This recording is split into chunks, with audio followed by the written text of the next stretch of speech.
جو ہے مثبت کہانیاں ہیں. میں نے بلوچستان بھی گیا, میں سندھ بھی گیا, میں جنوبی پنجاب بھی گیا, میں سوات بھی گیا, تو میں نے وہاں پر ایثار اور قربانی کے سوا کچھ نہیں دیکھا. وہاں پر لمبی لمبی قطاریں لگی ہوئی ہیں, ٹرک آ رہے ہیں, میڈیکل کیمپس لگ رہے ہیں, لوگوں کو دلاسا دیا جا رہا ہے, ان کو حوصلہ دیا جا رہا ہے. رد عمل تو ہے. اچھا, اب حکومت کی طرف سے بھی یہ نہیں کہا جا سکتا کہ کچھ نہیں ہو رہا.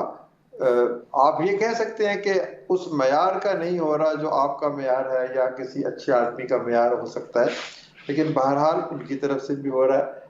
پھر اس میں ہماری جو آرمڈ فورسز ہیں, نیوی ہے اور ایئر فورس ہے, میں سمجھتا ہوں کہ بیسیوں نہیں سینکڑوں فلائٹس کے ذریعے سے انہوں نے کھانا لفٹ کر کے, خوراک لفٹ کر کے سندھ کے اور بلوچستان کے علاقوں میں پہنچایا ہے. میں خود نیوی کے ساتھ مل کے پورا سجاول اور شاہ بندر اور ہمارا تک کوسٹل ریجن کے ساتھ گیا ہوں. بلکہ میں کلام میں تھا تو وہاں پر پتہ چلا اتنا مشکل تھا وہ پل بنانا کہ 24 گھنٹوں میں انہوں نے پل بنا دیا, اور یوں بحرین اور کلام کے درمیان آمد و رفت شروع ہو گئی. تو یہ کاوشیں ہیں. اب اگلا دوسرا سوال آپ کا کہ ان کاوشوں کو جو ہے وہ آپس میں سنرجائز نہیں کیا جا رہا, یعنی مل جل کے نہیں ہو رہی. تو نیچرلی دیکھیں, یہ تو ایک بڑا طویل تجربہ اور ایک طویل اس کے لیے تربیت چاہیے نا. ویسے بھی ایز اے قوم ہم مل جل کر کام کرنے کے عادی نہیں ہیں, ہم انفرادی طور پر کام کرتے ہیں. این جی اوز بھی باہمی طور پر ایک دوسرے سے کم رابطہ رکھتی ہیں, لیکن الحمدللہ ہمارا ایک 190 این جی اوز کا ایک پاکستان ڈیولپمنٹ نیٹ ورک ہے, جس میں الخدمت شامل ہے, سیلانی شامل ہے, اخوت شامل ہے, اس میں چھیپا شامل ہے, اس میں جتنے بھی اور اچھے اچھے ادارے بڑے ہیں 190 ادارے وہ شامل ہیں. تو ہم آپس میں اس میں سے جو بڑے 20-25 ادارے ہیں وہ ایک دوسرے سے رابطہ رکھتے ہیں, ایک دوسرے کے بارے میں نہیں جانتے ہیں. ڈاکٹر صاحب, آپ نے جیسے کہا 190 ادارے ہیں, اسی طریقے سے این ڈی ایم اے ہے, اسی طریقے سے پی ڈی ایم ایز ہیں, اسی طریقے سے فوج, فضائیہ, نیوی بحیثیت ادارہ ہیں, اسی طرح صوبائی حکومتیں بھی موجود ہیں. میرا صرف کہنے کا اور پوچھنے کا مقصد یہ تھا کہ ظاہر ہے اگر یہ ساری چیزیں جو ہیں کسی ایک مرکزی نقطے کے اوپر اکٹھی ہوتی اور وہاں سے پھر جو ہے اس کو چینلائز کیا جاتا, تو آپ یہ نہیں سمجھتے کہ وہ وسائل زیادہ بہتر, زیادہ مؤثر اور زیادہ تسلسل کے ساتھ استعمال ہو سکتے تھے؟ جی, میں بڑے احترام سے تھوڑا سا مختلف رائے پیش کروں گا کہ ایک مرکزی نقطے پہ جمع کرنے کا کیا فائدہ. یہ تو ایک لوکل ایشوز ہیں. 80 اضلاع میں جو کام ہو رہا ہے وہیں پر کام ہونا چاہیے, وہیں پر ٹریننگ ہونی چاہیے, وہیں پر حکمت عملی بننی چاہیے, لوگ وہاں جانے چاہیے. یہ کیوں ضروری ہے کہ ہم سب اکٹھے ہو جائیں ایک کمرے میں اور پلاننگ کریں. دس از دا ایج آف ڈی سینٹرلائزیشن. اس میں مقامی سطح پر جو این جی اوز ہیں ان کو کام کرنا چاہیے, باقی لوگوں کو قومی سطح پر این جی اوز کو ان کے ساتھ کولیبوریٹ کرنا چاہیے, انفارمیشن شیئر ضرور ہونی چاہیے. لیکن یہ تو آج ہمارے ملک میں کبھی سیاستدان مل کے نہیں بیٹھے, تو اس قسم کے کام جو ہیں وہ ہمارے شاید ممکن نہ ہو. لیکن یہ بات آپ کی درست ہے کہ ایک ڈیٹا بیس بننا چاہیے جس میں انٹر ہو کہ بھی فلاں ضلع میں فلاں لوگ کام کر رہے ہیں, فلاں ضلع میں فلاں لوگ کام کر رہے ہیں, تاکہ ڈپلیکیشن اوائڈ ہو, اور جن اضلاع میں کام نہیں ہو رہا وہاں پر کوئی جائے. تو یہ ان کو جو بھی کام کر رہے ہیں نا کرنے دیجئے. حکومت کا کام ہوتا ہے کوآرڈینیشن کرنا, یا حکومت کا کام ہوتا ہے کہ کسی پوری, کیونکہ حکومت تو ایک نقطے پہ مرتکز ہوتی ہے نا, ایک چیف منسٹر ہیں, ایک پرائم منسٹر ہیں, وہ جو احکامات دیں گے اس کے مطابق ڈویژنل اور صوبائی, ڈویژنل اور ڈسٹرکٹ لیول پر کام ہوں گے. تو این جی اوز کے کاموں کو کبھی بھی ہم مشکل ہے یہ کام کہ وہ سارے اکٹھے بیٹھے مل کے پلاننگ کریں, ہر ایک کا اپنا طریقہ کار ہے. اچھا, پھر اس میں جغرافیکل ڈسٹینسز کے علاوہ کچھ ادارے ہیں, این جی اوز ہیں جو ریسکیو میں مہارت رکھتی ہیں, کچھ ادارے ہیں جو ریلیف میں مہارت رکھتے ہیں, کچھ ادارے ہیں جو ریہیبلیٹیشن میں مہارت رکھتے ہیں. کچھ ادارے ہیں جو میڈیکل ایمرجنسیز میں مہارت رکھتے ہیں، کچھ ادارے ہیں جو لوگوں کو کپڑا اور صاف پانی فراہم کرتے ہیں. تو جو بھی کام ہو رہا ہے آپ اس کام کو تعریف کیجئے، اس کام کو اپریشیٹ کیجئے. اس میں کولیبوریشن یا کوارڈینیشن نہ ہونے سے اگر کوئی چھوٹی موٹی خامیاں ہیں تو ان کو نظر انداز کیجئے. ہمارا مطمع نظر یہ ہے کہ دور جھل مکسی میں یا بلوچستان کے کسی اور دور دراز علاقے میں یا شاہ بندر بحیرہ عرب کے کنارے ایک شخص بیٹھا ہے، کیا اس کو مدد مل رہی ہے کہ نہیں مل رہی. تو یہ کام اس طرح کا ایک بہت بڑا ڈیش بورڈ بن سکتا ہے وہ حکومت بنائے، جس میں ان تمام شہروں کو دکھایا جائے اور پھر وہ روز حکومت کی طرف سے یہ ایک پریزنٹیشن دی جائے کہ یہ 70 یا 80 یا 100 یا 200 دیہات یا گاؤں یا ضلع یا شہر متاثر ہیں اور اس میں یہ کام ہو رہا ہے. تو یہ ایک ڈیٹا بیس اس طرح ضرور بنایا جا سکتا ہے جس میں سارے لوگ اپنی اپنی انفارمیشن دیں. اچھا، لیکن اس میں سر یہ فرمائیے گا، آپ چونکہ فیلڈ پر ہیں، آپ نے دیکھا بھی، آپ کو کیا لگتا ہے اگر میں آپ سے یہ پوچھوں کہ 3 یا 4 وہ کون سے بنیادی مسائل یا بنیادی چیلنجز ہیں جو پانی اترا تو درپیش ہوں گے؟ جی، یہ سب سے اہم سوال ہے کیونکہ پانی اب اتر رہا ہے، بہت سی جگہوں سے اتر گیا ہے، کچھ جگہوں پر ابھی نہیں اترا. تو 4 اگر بنیادی مسائل مجھ سے پوچھے تو یہ ہے کہ جب یہ لوگ واپس اپنے گھروں کو پہنچیں گے، اس وقت وہ محفوظ مقامات پر ہیں، ٹینٹوں میں ہیں، تو پہلا مسئلہ یہ ہوگا کہ ان کا گھر نہیں ہوگا. گھر یا تو ٹوٹ پھوٹ گیا ہوگا یا بالکل برباد ہو گیا ہوگا. تو یہ گھر بنانا نمبر 1 پرائورٹی ہے. نمبر 2 یہ ہے کہ ان کے جانور بال مویشی بہہ گئے یا بیمار ہو گئے یا کچھ اور مسئلے مسائل، تو وہ ان کو ملنے چاہیے. تیسرا مسئلہ یہ ہے کہ ان کی کھیتی اجڑ گئی، ان کے فصلیں برباد ہو گئیں، تو اگلی فصل کے لیے ان کو کھاد بیج پانی کون دے گا. اور چوتھا مسئلہ یہ ہے کہ چھوٹے چھوٹے کاروبار جو تھے، ہر شہر میں، ہر گاؤں میں، ہر قصبے میں کچھ کاروبار ہوتے ہیں، تو وہ پانی ان کاروباروں کو بھی بہا کے لے گیا. تو یہ جو ریہیبلیٹیشن کا جو معاملہ ہے یہ 4 pronged اسٹریٹجی مانگتا ہے. فائنینشیل انکلوژن اس کو ہم عنوان دے سکتے ہیں، یعنی فائنانسز کی فراہمی گھروں کی تعمیر کے لیے، مال مویشی کی خریداری کے لیے، زراعت کے لیے اور پھر کاروباروں کے لیے. تو یہ 4 مسائل ہیں بنیادی ریہیبلیٹیشن میں. اس کے بعد یہ مسئلہ ختم نہیں ہوتا. اس کے بعد یہ ہے کہ ان علاقوں میں جو سکول ہیں، جو ہسپتال ہیں، کیا وہ بن گئے یا نہیں بنے، کیا استاد آنا شروع ہوا یا نہیں ہوا، یا وہاں پر جو بربادی ہوئی، کو کمرے گر گئے تو وہ استاد نے کوئی تعلیم شروع کی یا نہیں کی. اچھا، پھر اس کے بعد اس سے جڑا ہوا ایک اور کام ہے کہ بھئی علاقے کی سڑکیں برباد ہو گئیں، ٹوٹ پھوٹ گئیں، پل ٹوٹ گئے. بڑی بڑی شاہراہیں تو شاید تعمیر ہو جائیں لیکن چھوٹی سڑکیں کیسے بنے گی؟ یہ سڑکیں نہیں بنے گی تو کمیونیکیشن نہیں ہوگی، کمیونیکیشن نہیں ہوگی تو سوشل اور اکنامک ایکسکلوژن ہو جائے گی. لوگ کاروبار کیسے کریں گے؟ کھیت سے منڈیوں تک سامان کیسے آئے گا؟ تو یہ بہت ایک بڑا چیلنج ہے اور اس چیلنج کو یہ این جی اوز تو پورا نہیں کر سکتی. اس کے لیے حکومت کو، اب دیکھیں نا، سڑکیں کس نے بنانی ہے، پل کس نے بنانے ہیں، ہسپتال کس نے بنانے ہیں، اسکول کس نے تعمیر کرنے؟ لازماً یہ تو مقامی حکومتوں کو، ضلعی حکومتوں کو، صوبائی حکومتوں کو کام کرنا پڑے گا. تو گھر کس نے بنانے ہیں؟ اب اس میں ہم تو کہتے ہیں کہ آپ پارٹنرشپ کریں مائکرو فائنانس اداروں کے ساتھ، این جی اوز کے ساتھ، رورل سپورٹ پروگراموں کے ساتھ، تاکہ مل جل کر 5-7 لاکھ کم از کم گھر ہمیں بنانے ہیں، وہ بنائے جا سکتے ہیں. حکومت کیسے بنا سکتی ہے اکیلے یہ گھر؟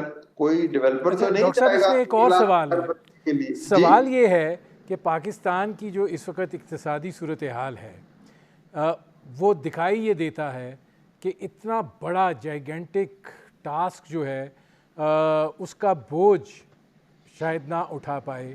جو بین الاقوامی مدد ہے، اگر آپ کو یاد ہو 2010 کا جب سیلاب آیا تھا تو تقریباً 60 کے قریب ممالک نے پاکستان کو امداد کی یقین دہانی کرائی اور امداد دی بھی. اس دفعہ کوئی 11-12 ملک جو ہیں وہی سامنے آ پائے ہیں. تو آپ کو کیا لگ رہا ہے کہ کیا یہ سیلاب جو ہے یہ آنے والے وقت میں محدود وسائل کے سبب کسی انسانی المیے میں تو نہیں بدلے گا؟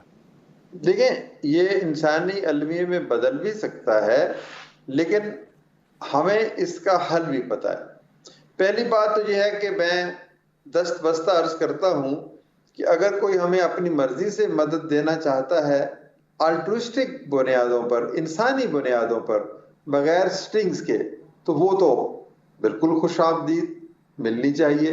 لیکن ہمیں لوگوں سے بھیک نہیں مانگنی چاہیے. ہمیں ایک باغیرت، باعزت، محترم قوم ہونے کی حیثیت سے کیوں ہم ہر دفعہ ادھر کووڈ آیا اور جی بیرونی امداد لے لو، ادھر 2010 کا سیلاب آیا جی بیرونی امداد لے لو، اور زلزلہ آیا جی کشکول ایک گدائی اٹھا کر دروازوں پہ دستک دینے شروع کر دو بیرون ملک.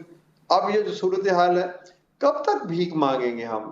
میں نہیں اس چیز کو تسلیم کرتا کہ ایک مسلمان لوگوں سے بھیک کی توقع کرے. میں آپ کو ایک سمپل سی بات بتاتا ہوں کہ بہت زیادہ متاثرین لوگوں کی تعداد 1 کروڑ ہے، مثال کے طور پہ کم و بیش ہو سکتی ہے. پاکستان کی آبادی ہے 22 کروڑ، تو کیا 21 کروڑ آدمی 1 کروڑ آدمیوں کی مدد نہیں کر سکتے؟ یہ بنیادی سوال ہمیں خود سے پوچھنا ہے. اس کو مواخات کہتے ہیں. ہمیں معاشرے کو ری آرگنائز کرنا ہے، ایک سوشل فیبرک دینا ہے، ایک فنڈامنٹل جو سے ایک فریم ورک پرووائڈ کرنا ہے کہ قومیں باہمی امداد سے آگے بڑھتی ہیں، بھیک اور خیرات سے آگے نہیں بڑھتی.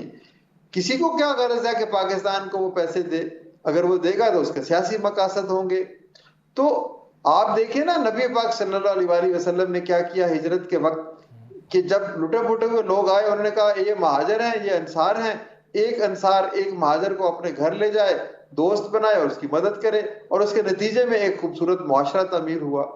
تو حل ہمارے پاس موجود ہے، ہم نہیں اس حل پر جانا چاہتے تو اور بات ہے. لیکن ڈاکٹر صاحب سوال یہ بھی ہے، چونکہ آپ پھر زمینی حقائق سے بہت اچھی طرح واقف ہیں، یہ جو شدت کے ساتھ شکایات ہیں لوگوں کی کہ ہم بے سر و سامانی کی حالت میں بیٹھے ہوئے ہیں، ہمیں پوچھنے والا کوئی نہیں ہے، ہم تک خوراک نہیں پہنچ رہی ہے، ہم تک خیمے نہیں پہنچ رہے ہیں، بیماریاں اس قدر پھیل رہی ہیں، ہلاکتیں ہو رہی ہیں.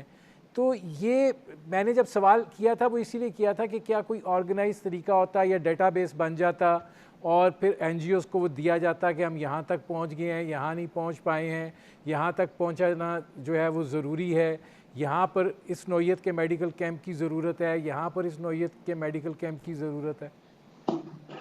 دیکھیں بات ہے نا، جو نہیں ہو سکا اس کا غم کیوں کر رہے ہیں؟ جو ہو گیا اس کا تو اعتراف کریں نا، اور جو ہو سکتا ہے اس کے لیے منصوبہ بندی کریں. اب میں آپ کو کیسے بتاؤں کہ سینکڑوں نہیں ہزاروں ٹرکس کراچی سے، لاہور سے اور ان متعلقہ علاقوں سے نکلتے ہیں کھانا تقسیم کرنے کے لیے. اب اس میں آپ کہیں کہ جی 70-80% لوگوں کو تک پہنچ گیا، 10-20% لوگوں تک نہیں پہنچا. یہ ہماری غلطی ہے، اس کو کمی کو دور کرنا چاہیے.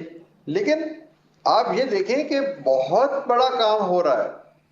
آپ زمینی حقائق کی جب بات کرتے ہیں تو میں جس جگہ پر بھی گیا ہوں وہاں پر کوئی شخص خدا نہ خواستہ بھوک کی وجہ سے نہیں مرا. اب باقی مستقبل کی باتیں میں نہیں کہہ سکتا کیا ہوگا. پانی گندا ہے، واٹر بورن ڈیزیزز ہو سکتی ہیں، اور بہت ساری سکن ڈیزیزز ہو سکتی ہیں. تو اس کے لیے ہمیں ابھی تیاری کرنی چاہیے کہ جو بی ایچ یو ہیں، جو آر ایچ سیز ہیں، جو تحصیل ہیڈ کوارٹرز ہیں، وہ مرکز بنے نا صحت کی سہولتوں کو فراہمی کا. اور وہ مرکز بننے کے بعد این جی اوز کو کہیں کہ آپ ہمارے پاس آ جائیں، ہم آپ کے ساتھ چلتے ہیں. اب دیکھیں بی ایچ یو ہے بیسک ہیلتھ یونٹ، وہ چند دیہاتوں کو کور کرتا ہے. پھر آر ایچ سی چند یونین کونسلز کو کور کرتا ہے. پھر تحصیل ہیڈ کوارٹر پوری تحصیل کو کور کرتا ہے. تو وہ یہ تینوں مراکز ہیں، یہ تمام این جی او سے حکومت خود کیوں نہیں رابطہ کرتی کہ آئیں جی آپ ہمارے پاس اپنی ٹیمیں لے کے آئیں، ہم آپ کو کچھ فیسیلیٹیٹ کریں گے اور ہم RHC سے BHU سے منسلک کریں گے, وہاں پر آپ کیمپ لے جائیں, یہ دوائیاں رکھ دیں, آپ کے رضاکار اور ہمارے ڈاکٹر مل کے کام کریں گے. اچھا یہ ڈاکٹر کام صاحب میرے پاس چونکہ وقت تھوڑا ہے, اگر میں آپ سے یہ پوچھوں کہ اس سیلاب کے جگہوں پر جانے کے بعد جو کچھ آپ نے دیکھا, اس کے بعد مستقبل کے حوالے سے آپ کیا تجاویز اپنے ذہن میں رکھتے ہیں؟ دیکھیں, میں نے مایوسی بھی دیکھی, قصب پرسی بھی دیکھی, گریہ وزاری اور آنسو بھی دیکھے, لیکن میں نے امید بھی دیکھی, میں نے لوگوں میں حوصلہ بھی دیکھا, میں نے لوگوں کو نا امیدی سے بلند بھی دیکھا. تو یہ ایک امتزاج ہے یہ ساری چیزیں. تو دوسری چیز یہ ہے کہ ہمیں کرنا کیا چاہیے. میں تو کہتا ہوں کہ مواخات سے ہٹ کر کوئی اور مسئلہ, کوئی اور ہمارے پاس حل ہی نہیں ہے. نہ حکومت کے پاس اتنے مسائل ہیں, نہ ہمیں بیرون ملک سے کوئی وسائل دے گا. پاکستان کے ان لوگوں کو جن کو چھت میسر ہے, جنہیں اس بارش نے متاثر نہیں کیا, وہ اٹھیں اور وہ NGOز کو منتخب کر لیں کہ ہم نے اس اچھی NGO سے کام کرنا ہے. وہ وزیر اعظم یا وزیر اعلیٰ کے فنڈ میں اپنی طرف سے رقم جمع کروائیں کہ ہم نے یہ کام کرنا ہے ان کے ساتھ مل کے. That is the only solution. یہ دیکھیں, دولت جس کے پاس ہے, میں نے تو آج تک کوئی ایسا شخص نہیں دیکھا جو اللہ کی راہ میں پیسے دیتا ہو اور غریب ہو گیا ہو. تو یہ, اور پھر یہ بھی تو ہمارا حکم ہے نا کہ جو ہماری ضرورت سے زائد ہے وہ دے دیجئے. تو یہ امتحان ہے, اس امتحان کو ہم, اس میں سے کامیاب اگر ہونا ہے تو پورے معاشرے کو ری سٹرکچر کریں, گیونگ کے اوپر, ریسیپروسٹی کے اوپر, ایثار اور قربانی کے اوپر. یہ اعتراضات, یہ رونا دھونا, یہ کسی کی شکایت, اس سے ہمیں ہٹ کر let's get together and think that how an individual can contribute. But that is the solution. اس آدمی کو خود سوچنا چاہیے کہ میں کیا دور دراز جا کر کسی کی مدد کر سکتا ہوں, یا میں کسی ادارے کے ساتھ مل کے مدد کر سکتا ہوں, یا میں حکومت کے ساتھ مل کے مدد کر سکتا ہوں. ٹیکس تو ہم لوگ دیتے نہیں ہیں, دیانتداری سے ہم دور رہتے ہیں. تو جب تک ان چیزوں کو ختم نہیں کریں گے تو ہمارے مسائل ایسے ہی رہیں گے. ایسے ہی رہیں گے. بہت شکریہ امجد ثاقب صاحب. ناظرین, آپ نے امجد ثاقب صاحب کی گفتگو سنی. وقت ہوا ایک مختصر سے کمرشل بریک کا. جب واپس آئیں گے تو بات کریں گے پاکستان کی اقتصادی صورتحال پر. ملتے ہیں اس بریک کے بعد.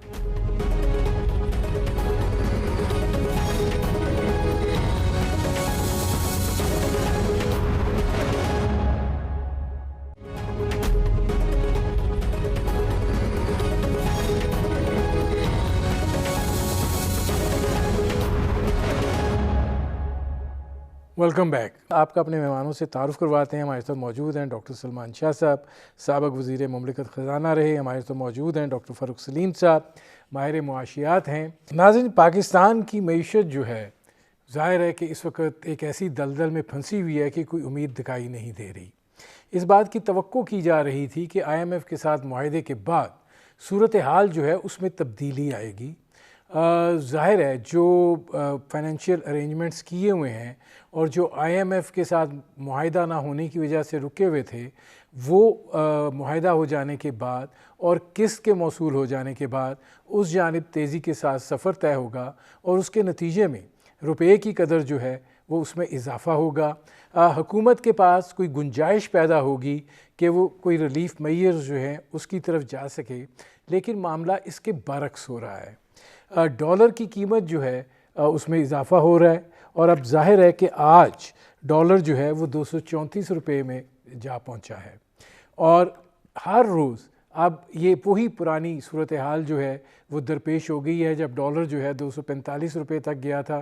اور اب یہ اندازہ نہیں ہے کہ اب یہ جو بڑھوتری ہو رہی ہے یہ کس جانب جائے گی, کتنی جائے گی, اور اس کے اثرات جو ہیں وہ ایک ایسے ملک کے اوپر جس کا ایک 3/4 حصہ سیلاب میں ڈوبا ہوا ہے, جس کی اقتصادی معیشت جو ہے وہ تقریباً ختم ہونے کے قریب پہنچ چکی ہے, اور جہاں پر حالات جو ہیں وہ اس قدر گمبھیر ہیں کہ حکومت کوئی ایسا قدم اٹھا ہی نہیں پا رہی کہ جس کے نتیجے میں عام آدمی کی جو زندگی ہے اس میں کوئی سہل پن جو ہے وہ آ سکے.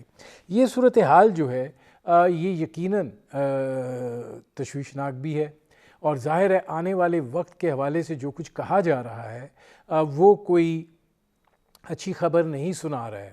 اور اگر حالات اس ڈگر پر جا رہے ہیں تو پھر اس کے نتائج جو ہیں وہ کیا ہوں گے؟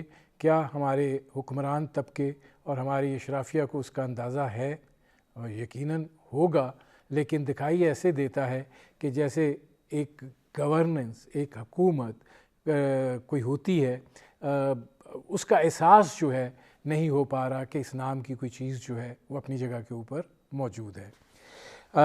اس پر کریں گے بات. فاروق سلیم صاحب، یہ فرمائیے گا کہ بہت امید تھی، بہت توقعات تھیں، بہت زیادہ جو ہے یہ بات کہی جا رہی تھی کہ بس ایک دفعہ IMF کے ساتھ معاہدہ ہو جائے، اس کے بعد دودھ کی نہریں بہیں گی. یہاں تو ڈالر نہیں کنٹرول ہو رہا. ندیم صاحب، میری ذاتی مجھے توقعات تھیں وہ یہ تھیں کہ پاکستان کے اوپر فالٹ کا خطرہ ہے وہ ٹل جائے گا. اس کا IMF کے ساتھ ہمارا معاہدہ ہونا، میں سمجھتا ہوں اس کا کوئی ڈائریکٹ تعلق جو ہے وہ روپے کی قیمت سے یا روپے ڈالر کی جو پیرٹی ہم کہتے ہیں اس کے حوالے سے کچھ خاص نہیں تھا. وہ خطرہ جو ہے ڈیفالٹ کا، وہ میں یقینی طور پہ سمجھتا ہوں کہ ٹل گیا ہے، اور وہ ہمیں عالمی منڈیوں میں جو پاکستان کے بانڈ ٹریڈ ہو رہے ہیں وہ ہمیں بتا رہے ہیں کہ وہ خطرہ ٹل گیا ہے. اپریل مئی میں جو پاکستان کے بانڈ 50-51% تک ییلڈ کرنے لگے تھے، جس کا مطلب یہ تھا کہ آدمی جو سرمایہ کار برادری ہے وہ سوچ رہی ہے کہ پاکستان بننے چلا ہے another سری لنکا. وہ اب واپس آ گئے ہیں، 30% سے نیچے ان کی ییلڈ چلی گئی ہے. ابھی بھی ہائی ہے، لیکن یہ پیغام وہ یہ دے رہی ہے کہ پاکستان کے اوپر جو ڈیفالٹ کا خطرہ وہ ٹل گیا ہے. اب دیکھیے، پاکستان بھی ایک عالمی مالیاتی نظام کا حصہ ہے. دو پرابلم جو ہیں باقی ساری دنیا کو لاحق ہیں، ایک مہنگائی اور دوسری وہ جو یوکرین کی جنگ ہے. آپ سوچئے کہ برطانیہ جیسے ملک میں جو مہنگائی کی شرح ہے وہ کوئی 40 سال کی بلند ترین سطح پہ پہنچ گئی. امریکہ میں جو مہنگائی کی شرح ہے وہ کوئی 41 سال کی بلند ترین سطح پہ پہنچ گئی. اور پاکستان میں آپ کو معلوم ہے کہ ہمارے ہاں جو مہنگائی کی شرح ہے وہ پچھلے 47 سال میں اتنی ہائی نہیں تھی جہاں پہ اب وہ پہنچ گئی. تو دنیا میں بہت بڑا مسئلہ مہنگائی کا ہے اور پھر یوکرین کی جنگ کا ہے، اور پاکستان کو اس کے نہ صرف مہنگائی کا مسئلہ ہے، یہاں پہ اب سیلاب کا ایک اور جو جھٹکا پڑا ہے. نہیں فاروق سلیم صاحب، گزارش یہ ہے کہ مہنگائی کی تو بعد میں بات کریں گے. یہ فرمائیے گا کہ ہم یہ بات کہہ رہے تھے کہ IMF کی جب ٹرانچ ریلیز ہو جائے گی، ہمارے زر مبادلہ کے ذخائر میں اضافہ ہو جائے گا. ہم نے فائنینشیل ارینجمنٹس کیے ہوئے ہیں. ہم کوئی 30 ارب ڈالر کی بات کر رہے تھے کہ وہ جو دوست ممالک نے دینا ہے وہ بھی آ جائیں گے، اس سے روپے میں استحکام آئے گا. اور اگر روپیہ جو ہے ڈالر کے مقابلے میں گین ہوتا ہے 200 روپے سے نیچے آ جائے گا. تو یہ کیا یہ سارے مفروضے تھے؟ کیا سرائیاں تھیں؟ حقیقت سے پردہ پوشی تھی؟ کیا تھا؟ ندیم صاحب، حقائق آپ کے سامنے، دو حقائق آپ کے سامنے رکھ دیتا ہوں.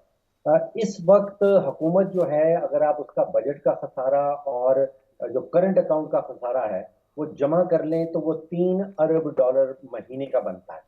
اگر ہم یہ سوچے بیٹھے تھے کہ ہمیں 1 ارب ڈالر ملنے والا ہے IMF سے، اور اس سے جیسے آپ نے بھی استعمال کی اصطلاح کہ دودھ اور شہد کی نہریں بہنے والی ہیں، تو میں نہیں سمجھتا ہوں کہ کوئی بھی معیشتدان یہ سمجھ رہا تھا. آپ سوچئے کہ جو حکومت 3 بلین ڈالر کا خسارہ کرتی ہے مہینے بھر پہ، اور 1 بلین ڈالر تو 10 دن چلے گا، یعنی کہ 10 دن کے بعد کی کیا پلاننگ ہوگی. تو یہ دوبارہ سے میں ریپیٹ کرتا ہوں کہ جو مجھے توقع تھی، جو مجھے امید تھی کہ ہم IMF کا جب حصہ بن جائیں گے تو جو ڈیفالٹ کا خطرہ ہے وہ ٹل جائے گا. ڈالر کی قیمت کا دیکھیے، جب ڈالر کی ہم بات کرتے ہیں تو اسینشلی 2 مارکیٹس چل رہی ہیں ندیم صاحب. جیسے آپ کو معلوم ہے کہ ایک اوپن مارکیٹ ہے جو بہت چھوٹی مارکیٹ ہے. میرا تخمینہ ہے کہ وہ 20-25 میں بھی 30 ملین ڈالر روزانہ کی مارکیٹ ہے. اس میں آپ جیسے میرے جیسے لوگ جاتے ہیں, کوئی $100 توڑوا لیتا ہے, کوئی $100-500 خرید لیتا ہے. اس میں اور انٹر بینک مارکیٹ میں اس وقت کوئی 12-13 کبھی $14 کا بھی فرق پہنچ جاتا ہے. وہ واضح پیغام دے رہی ہے کہ اوپن مارکیٹ میں سے ڈالر جو ہیں وہ اسمگل ہو رہے ہیں. وہ جس کو ہم کہتے ہیں کہ they are being sucked out of the system. یا تو وہ افغانستان جا رہے ہیں, افغان ٹرانزٹ ٹریڈ کے تھرو جا رہے ہیں, اور اب میں نے دیکھا ہے کہ ایران سے سبزیاں آ رہی ہیں, پیاز آ رہے ہیں, اور شاید وہ ڈالر جو ہیں وہ ایران بھی جا رہے ہیں. تو وہاں پہ ایک فقدان ہے ڈالرز کا اوپن مارکیٹ میں. اچھا ڈاکٹر صاحب یہ فرمائیے گا کہ مطلب اگر ڈالر پرائس اسی طریقے سے بڑھتی رہتی ہے تو پھر آپ یہ تو دیکھیں نا کہ چاہے وہ پیٹرولیم مصنوعات ہوں, چاہے وہ الیکٹریسٹی کے بلز ہوں, کسی جگہ پہ کوئی چیز بھی کم نہیں ہو سکتی. جی ندیم صاحب, میں 2 مارکیٹس کا ذکر کر رہا تھا آپ سے. ایک اوپن مارکیٹ کا ریٹ ہے. جب بھی آپ ڈالر کی بات کرتے ہیں, اوپن مارکیٹ میں جو روپیہ گر رہا ہے اس کی وجوہات تھوڑی سی فرق ہیں, اور جو انٹر بینک مارکیٹ میں روپیہ گرتا ہے اس کی وجوہات تھوڑی سی فرق ہیں. اوپن مارکیٹ کا میرے نزدیک یہ ہے کہ اسمگلنگ ہو رہی ہے, افغانستان فزیکل ڈالر چلے جاتے ہیں, اور ایک شرط ہے جو یو اے ای نے لگا رکھی ہے کہ پاکستان سے جو پیسنجرز جائیں گے وہ 5,000 درم ساتھ لے کے جائیں. اب آپ سوچئے کہ 21 فلائٹیں ہیں, اور کوئی 200-250 پیسنجر بھی اگر آپ گن لیں ایک فلائٹ کے اندر, تو لاکھوں درم جو ہیں وہ شارٹ ہو جاتے ہیں. جو پیسنجرز ہیں یا درم لے کے جاتے ہیں یا ڈالرز لے کے جاتے ہیں. جو انٹر بینک مارکیٹ ہے, جو اصل مارکیٹ ہے, جو $300-350 ملین کی روزانہ کی مارکیٹ ہے, اس میں بھی ڈالر کا ایک سنگین, ایک خطرناک قسم کا فقدان ہے. وہاں پہ امپورٹرز آتے ہیں ڈالرز خریدنے کے لیے, اور ایکسپورٹرز وہاں پہ اپنے ڈالرز جو ہیں وہ بیچتے ہیں. اور ان میں فرق جو ہے وہ آپ سوچئے کہ کہیں $80 بلین کی ہم امپورٹ کر ڈالتے ہیں, $30 ارب سے ہماری ایکسپورٹ بڑھتی نہیں. اس میں ڈاکٹر صاحب یہ فرمائیے گا کہ وہ جو دوسرا سوال ہے اس کا جواب بعد میں دے دیجئے, کہ یہ بات کہی جا رہی تھی کہ جی انٹر بینک میں بہت زیادہ سٹا کھیلا جا رہا ہے, یہ بینکس بے تحاشا کما رہے ہیں, ہمیں پتہ ہے کون کر رہا ہے, کیسے کر رہا ہے, کیوں کر رہا ہے. پوچھا جاتا تھا کارروائی ہوگی, ہاں کریں گے, کچھ کیا ہوا؟ کچھ بھی نہیں. دیکھیے, اس آرگیومنٹ میں جان ضرور ہے, کیونکہ بنگلہ دیش میں ہم نے دیکھا کہ وہاں پہ بھی اسی قسم کا کچھ کاروبار ہو رہا تھا, اور وہاں کے سینٹرل بینکس نے کچھ بینکوں کے جو چیف ایگزیکٹو ہیں ان کو پینلائز بھی کیا ہے, ان کو نکالا بھی گیا ہے. پاکستان میں شاید پردے کے پیچھے پریشر تو ضرور ہو رہا ہے, ڈالا جا رہا ہے, لیکن سامنے ہمیں کچھ نظر نہیں آیا کہ اسٹیٹ بینک نے کوئی بڑا کام کیا ہو. ہو رہا ہوگا, لیکن بنیادی پریشر جو ہے وہ ہمارے تجارتی خسارے کی نتیجے میں جو بنیادی پریشر ڈلتا ہے روپے کے اوپر, وہ سامنے نظر آ رہا ہے. ایک اور ایلیمنٹ یہ ہے کہ اسٹیٹ بینک کے جو ریزروز ہیں وہ اب جا کے کہیں $1 بلین آئی ایم ایف سے وصول کرنے کے بعد کہیں $8 بلین پہ پہنچے ہیں. تو آپ اندازہ کیجئے کہ 6 یا 7 ہفتوں سے زیادہ کی امپورٹ کے جو کے ذخائر جو ہیں امپورٹ کور کے, وہ اس سے بھی کم ہیں, تو وہ بھی روپے کے اوپر دباؤ ڈالی رکھتا ہے. پھر اگر ہم پاکستان یا اسٹیٹ بینک کی جو پیمنٹس ہیں وہ اگلے 2 مہینوں کے اندر تقریباً $2 ارب کی پیمنٹس ہیں, اور اگر اگلے 12 مہینے میں دیکھیں تو $17 ارب کی پیمنٹس جو ہے وہ اسٹیٹ بینک نے کرنی ہے. ٹھیک ہے, میں آتا ہوں فاروق سلیم صاحب. سلمان شاہ صاحب یہ فرمائیے گا کہ یہ بڑی ایک امید افزا صورتحال بیان کی جاتی رہی تھی آئی ایم ایف کے معاہدے کے حوالے سے اور قسط کی ریلیز کے حوالے سے, اور یہ بات کہی گئی تھی کہ جی ڈالر جو ہے وہ $200 سے نیچے آ جائے گا. میں فاروق سلیم صاحب سے بھی یہ بات کر رہا تھا, وہ امید جو ہے وہ نہیں آئی, اور ظاہر ہے کہ اگر آپ کا ڈالر بجائے کم ہونے کے مزید بڑھنا شروع ہو گیا ہے آئی ایم ایف کے ساتھ معاہدے کے بعد بھی اور پیسے وصول ہونے کے بعد بھی, تو یہ قصہ کہانی ہے کیا؟ دیکھیں, ایک تو آئی ایم ایف نے بڑی کلیئرلی اپنی سٹیٹمنٹ اور اپنی رپورٹ میں بھی بتا دی ہے کہ پاکستان کی سیاست جو ہے وہ بڑی اکنامکس کے لیے بڑی خطرناک ہے, اور حکومت جو ہے وہ بہت کمزور حکومت ہے, اور وہ یہ پروگرام کو امپلیمنٹ کرنے کے قابل نہیں ہے. اور انٹرنیشنلی بھی ہم دیکھ رہے ہیں کہ جو پاکستان سے سگنلز جا رہے ہیں وہ ایک تصادم کے سگنلز جا رہے ہیں کہ یہاں پہ کوئی تصادم ہونا ہے اور کوئی سیٹلمنٹ نہیں ہونے جا رہی. اور انٹرنیشنلی اس وقت آپ کے بانڈز جو ہیں وہ ہیولی ڈسکاؤنٹڈ جا رہے ہیں, اور اس پہ ہمارا بہت بڑا انحصار تھا کیونکہ بہت سے جو ہم نے قرضے جو ہیں اپنے ری فائنینس کرنے ہیں, ہر سال تقریباً $20 ارب ری فائنینسنگ کرنی ہے. تو اگر کوئی خریدنے والا ہی نہیں ہوگا ہمارے بانڈز کو اور سکوکس کو, تو پھر ہم وہ کیسے کریں گے, اور اگر نہیں کر سکیں گے تو وہ ظاہر ہے کہ ڈیفالٹ ہوگا. سو انٹرنیشنلی تو سگنل جو ہے وہ ڈیفالٹ کا ہے, اور پاکستان کی سیاست بھی سگنل جو دے رہی ہے وہ تصادم کا دے رہی ہے. نہیں, اس میں یہاں پہ ایک سوال ہے ڈاکٹر صاحب, سوال یہ ہے کہ آپ یہ کہہ رہے ہیں کہ پاکستان جو ہے, حکومت کہہ رہی ہے ہم نے ڈیفالٹ سے بچا لیا ہے, آپ یہ کہہ رہے ہیں کہ ٹیکنیکلی پاکستان ڈیفالٹ پہ ہے؟ نہیں, میں یہ نہیں کہہ رہا, میں یہ کہہ رہا ہوں کہ جو انٹرنیشنل فائنینشیل مارکیٹس ہیں وہ نہیں مانتی جو بات ہماری حکومت کہہ رہی ہے. وہ ڈیفالٹ کا خطرہ جو ہے ان کو نظر آ رہا ہے. اس کی وجہ ایک ہی ہے کہ پاکستان میں اس وقت سب سے جو پاپولر پولیٹیکل پارٹی ہے اس کے اوپر آپ کیسز پہ کیسز بناتے چلے جا رہے ہیں, الیکشن سے آپ دور جا رہے ہیں, حالانکہ الیکشنز آپ کا سلوشن ہے پولیٹیکل پرابلمز کا. اور آپ انڈیکیٹ کر رہے ہیں کہ آپ نے کوئی کام بھی صحیح طریقے سے نہیں کرنا. آپ کے جتنے سگنلز ہیں انٹرنیشنل مارکیٹس کو وہ غلط ہیں, اور ظاہر ہے کہ اگر پاکستان تصادم میں آئے گا تو پھر یہاں پہ کیسے آپ کی اکانومی چلے گی. سو اکنامک اگر آپ نے اسٹیبلائزیشن کرنی ہے, IMF پروگرام ایک نہیں اس کی سلمان کڑی, شاہ صاحب, اگر لیکن آپ اس یہ کا بات کہہ رہے ہیں تو گزشتہ 4 برسوں میں بھی تو معیشت جس طریقے سے چل رہی تھی اور جس طرح تجربہ گاہ میں پڑی ہوئی تھی, اور جس طریقے سے ہر 6 مہینے اور 1.5 سال بعد ایک نیا لیبارٹری کا انچارج آ جاتا تھا, وہ آ کے ایک نیا تجربہ شروع کر دیتا تھا, تو یہ تو اسی کا آگے کنٹینیویشن ہی ہے نا. یہ مطلب آپ نہیں, وہ تصادم کے نہیں سگنل بھیجیں, جو مرضی بھیجیں, ہے تو اسی کی کنٹینیویشن. نہیں, اس کی کنٹینیویشن اس طرح سے نہیں ہے, کیونکہ اس وقت جب آپ دیکھ رہے تھے تو اس وقت یہ ہیوی ڈسکاؤنٹنگ نہیں تھی.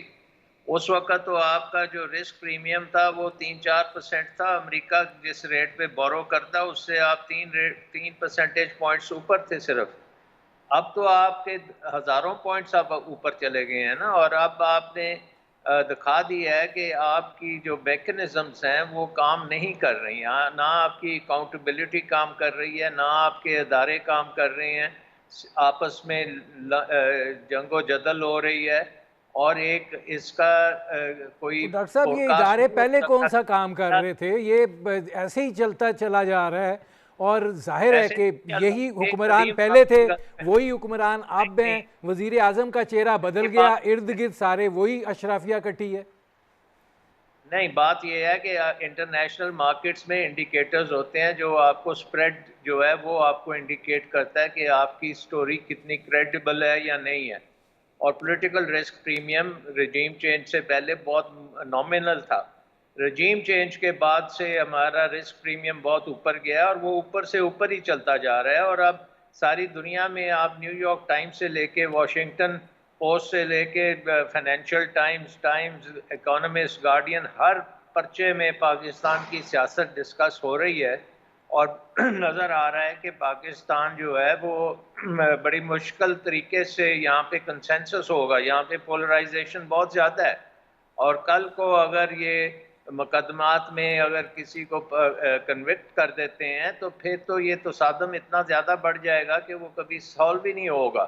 ٹھیک ہے, سو آئی میں شاہ تھنک کہ صاحب آتا ہوں, میں شاہ پیچھے صاحب آتا ہٹنا ہوں. پڑے فاروق گا. سلیم صاحب, یہ بتائیے گا کہ انٹرنیشنل, ظاہر ہے جو ہمارے ہاں سے جا رہا ہے, اب تو مطلب عالمی بینک کی بھی جو رپورٹ آئی ہے وہ پاکستان کی زراعت پہ ظاہر ہے مستقبل کے حوالے سے فاتحہ ہی پڑھ رہے ہیں, اور وہ یہ بات کہہ رہے ہیں کہ امداد کی جو ہے وہ بڑی ضرورت ہے. ایسی صورت حال میں ٹھیک ہے سیاسی پولرائزیشن اپنی جگہ پر، لیکن آپ سمجھتے ہیں جو بین الاقوامی سوچ ہے وہ اب اس طریقے سے پاکستان کے ساتھ نہیں ہے جو اس آج سے چند برسوں پہلے تھی؟ ندیم صاحب، کچھ اعداد و شمار آپ کے سامنے رکھتا ہوں اس حوالے سے۔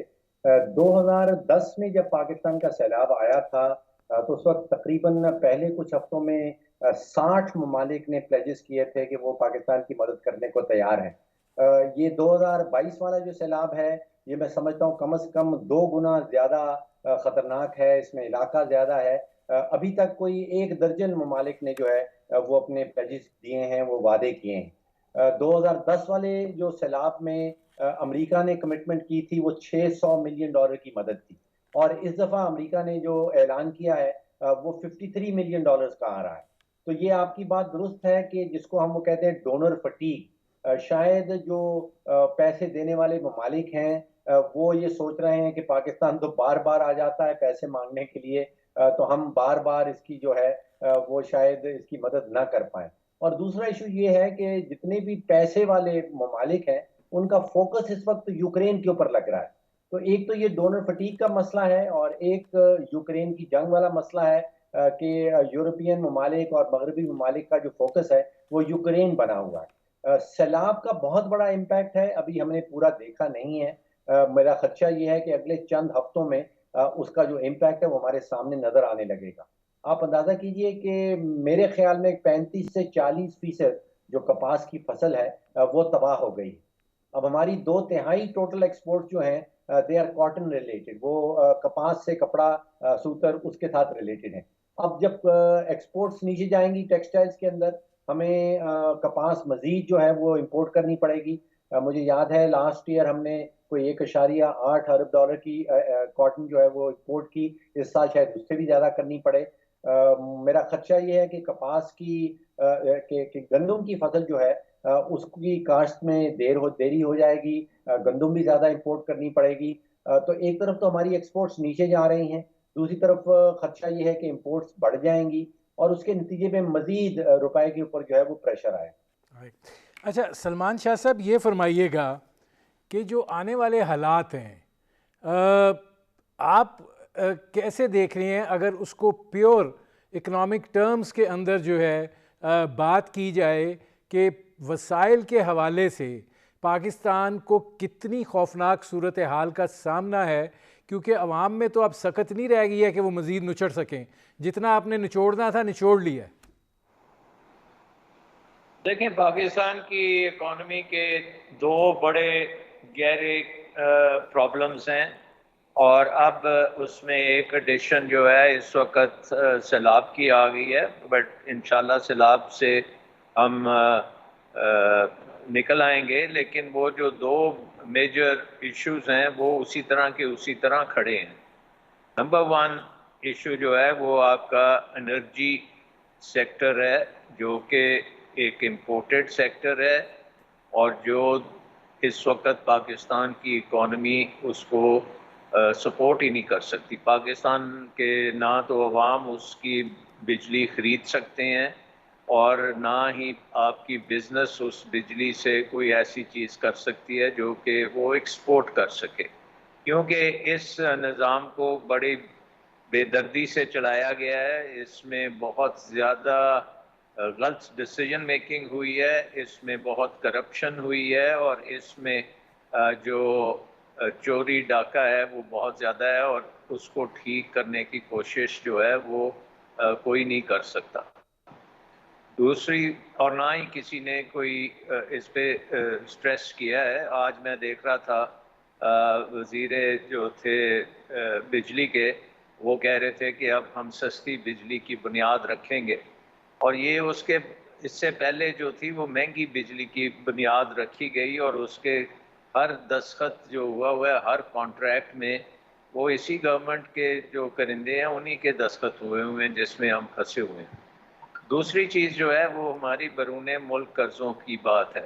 اب بیرون ملک قرضوں کا مسئلہ یہ ہے کہ ہماری اکانومی جو ہے وہ ایک انورڈ لکنگ اکانومی ہے، اور ہم نے پالیسیز تمام جو بنائی ہیں ہسٹوریکلی وہ ایک انورڈ لکنگ اکانومی کو ہم کرتے گئے ہیں، طول دیتے گئے ہیں اور اس کو امپورٹ ڈپینڈنٹ بنا دیا ہم نے انرجی پہ، تو وہ ایک سسٹینیبل چیز نہیں ہے. تو اس کو چینج کرنے کے لیے آپ کو اپنی اکانومی کو آؤٹ ورڈ لکنگ بنانا پڑے گا، ایکسپورٹ اورینٹڈ کرنا پڑے گا، اور اس کا مطلب ہے کہ آپ نے اپنی پروڈکٹیوٹی کو بہت زیادہ انکریز کرنا ہے، اس میں ٹیکنالوجی سے اپ گریڈیشن کرنی ہے، اس میں سکلز بنانی ہے، اس میں انفراسٹرکچر جو ہے وہ دنیا کی مارکیٹس کے ٹھیک ہے، کی ضرورت کے مطابق بنانی اس ہے کو کرنا ہے. چیزیں میں ڈاکٹر صاحب آتا ہوں، ذرا ٹائم تو تھوڑا رہ گیا ہے. اس میں فاروق سلیم صاحب یہ فرمائیے گا، وسائل کہاں سے آئیں گے؟ مشینری بھی آپ نے امپورٹ کرنی ہے، را مٹیریل بھی آپ نے امپورٹ کرنا ہے، آپ نے جو کچھ بھی کرنا ہے وہ درآمد کر کے ہی کرنا ہے. تو اگر آپ کے پاس ڈالرز نہیں ہیں تو آپ درآمدات نہیں کر سکیں گے، درآمدات نہیں کر سکیں گے تو آپ سمارٹ ٹیکنالوجی کی طرف کیسے جائیں گے؟ یہ رونا ہم پچھلے 75 سالوں سے سن رہے ہیں اور ہم نے اسی مقام پہ کھڑے ہیں جہاں پر ہم نے یہ رونا گانا شروع کیا تھا. ندیم صاحب، میں آپ کی بات سے اگری نہیں کرتا ہوں کہ ہمارے پاس وسائل نہیں ہیں. ہم وسائل ضائع بہت کرتے ہیں اور اس ریاست کے اوپر سب سے بڑا بوجھ جو ہے وہ حکومت پاکستان خود سے ہے. ان خساروں کا ہم ابھی ذکر بھی کر رہے تھے، ڈاکٹر صاحب نے بھی کچھ ذکر کیا. اگر ایک حکومت جو آئی تھی اگست 2018 میں، اس وقت 1100 ارب کا گردشی قرضہ تھا، جب وہ جا رہی تھی تو 2500 ارب پہ پہنچ گیا. تو آپ سوچئے کہ اتنے وسائل، تقریباً 1300-1400 ارب روپیہ تو ہم صرف بجلی کے سیکٹر میں ضائع کر دیتے ہیں، جو پچھلے 3.5-4 سالوں میں ہم نے کیا. کوئی 2 ارب ڈالر کی سالانہ کی بنیاد پہ گیس اس ملک میں چوری ہو جاتی ہے یا لیک ہو جاتی ہے. 2-2.5 ارب ڈالر کی ہم LNG جو ہے وہ ہم قطر سے خریدتے ہیں. تو اصلاحاتی ایجنڈا جب تک کوئی حکومت لے کے نہیں آئے گی، چاہے حکومت جو بھی آ جائے، جو مرضی وزیر اعظم آ جائے، جب تک اصلاحاتی ایجنڈا سامنے نہیں آئے گا. پبلک سیکٹر انٹرپرائز کے 2000 ارب کے نقصانات ہیں. کموڈٹی آپریشنز میں کوئی 900 ارب روپیہ کا نقصان پہنچ چکا ہے، وہ ٹریلین روپیز کی طرف جا رہا ہے. یہ سارے نقصانات، یہ سارے وسائل جو ہیں یہ پاکستان کے اندر موجود ہیں، لیکن ہماری حکومت ان کو ضائع کرتی ہے. تو صرف ڈالر کی ضرورت نہیں ہے، یا ملک کے اندر کے وسائل بھی ضائع کیے جا رہے ہیں. اور اگر کسی قسم کا اصلاحاتی ایجنڈا لے کے آیا جاتا ہے تو یہ وسائل بچائے جا سکتے ہیں. میرے پروگرام کا وقت ختم ہو رہا ہے. بہت شکریہ ڈاکٹر سلمان شاہ صاحب، بہت شکریہ ڈاکٹر فاروق سلیم صاحب. ناظرین، آپ نے ہمارے پینل کے شرکاء کی گفتگو سنی. اب تک کے لیے اتنا ہی، اجازت دیجیے. اللہ حافظ.